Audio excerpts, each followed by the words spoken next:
कांद्याच्या पोळसंग बाजरीची भाकरी पिठलं खाशील का माझ्या शंकर बाबा माझ्या घरी येशील का माझ्या शंकर बाबा माझ्या घरी येशील का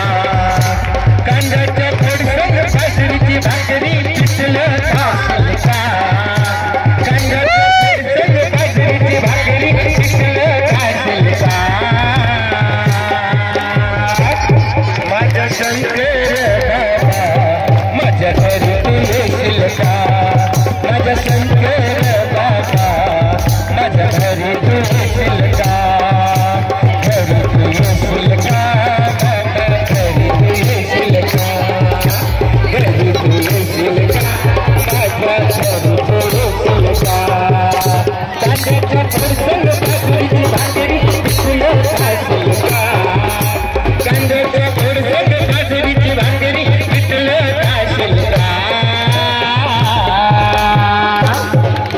शंकर बाबा माझ्या घरी तू येशील का माझ्या शंकर बाबा माझ्या